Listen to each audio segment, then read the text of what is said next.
नमस्कार शेतकरी बंधूंनो, सर्वप्रथम मी माझा परिचय देतो. मी Kiran More, territory sales manager, Beed. आपण Fertis India private limited company मार्फत जे प्रोराईज शेड्यूल आहे त्या अंतर्गत हा प्लॉट आपण डेव्हलप केलेला आहे. या प्लॉटला प्रोराईज शेड्यूलमधले कुठले कुठले ग्रेड गेलेले आहेत आपण शेतकरी बंधूंकडून जाणून घेणार आहोत. त्याआधी आपण त्यांना विनंती करू की तुम्ही तुमचा परिचय द्या.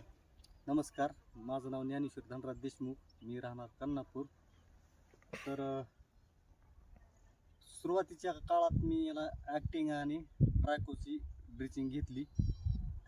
त्याच्यानंतर 11-44-11 एक 25 किलोची बॅग वापरली या. तर आपण ग्रीनरी बघू शकता, वेलीची ग्रोथ कशी या. 11-44-11 हा ग्रेड गेल्यामुळे तुम्हाला वेलीची व्यवस्थित वाढ आणि फुटवे तुम्ही पाठीमागे बॅकग्राऊंडला प्लॉट बघू शकतात की वेलीची वाढ कशी झालेली आहे, फुटवा कसा आहे. आणि याच्या व्यतिरिक्त दुसरा कुठलाही ग्रेड गेलेला नाही आतापर्यंत. आणि सेटिंगमध्ये आपण ह्यांना 15-15-30 हा रिकमेंडेड केला, तर त्याचे आता 2 डोस झालेले आहेत.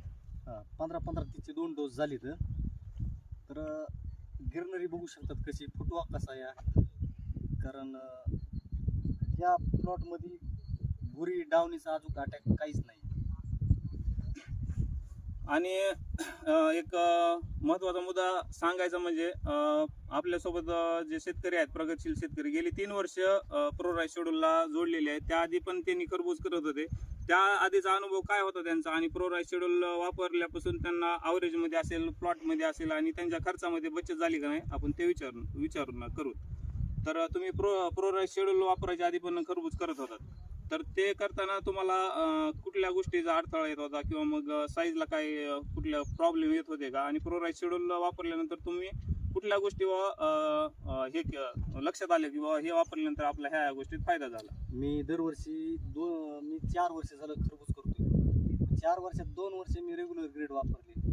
तर त्या ग्रेडमध्ये आणि ह्या ग्रेडमध्ये भरपूर फरक आहे. कारण हे जी ग्रेड आहेत, या ग्रेडनं जी तात्काळ रिझल्ट भेटते तसा रेग्युलर ग्रेडनं रिझल्ट मिळत नाही शेतकऱ्याला. तर गेल्या वर्षीची माझी परिस्थिती, अनुभव असा आला, मी हे 2 वर्षांनी करायला आता जॉटलचं.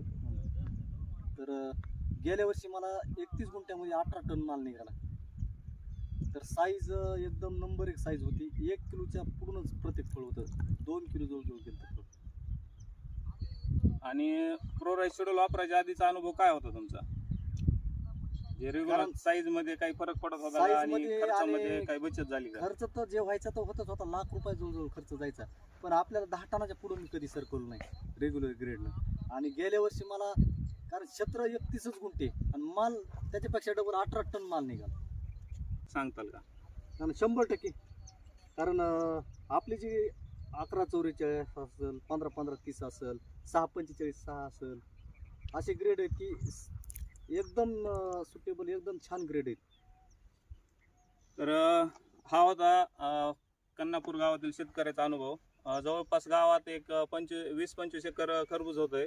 त्यातले एक 18 ते 19 एकर जे प्लॉट आहे त्याला प्रोराईज शेड्यूल इथले फार्मर वापरतात. तर तुम्ही अनुभव घ्या.